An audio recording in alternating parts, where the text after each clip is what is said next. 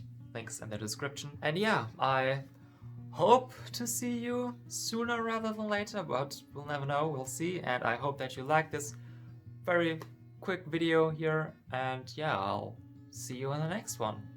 Leute, wat goed gaan.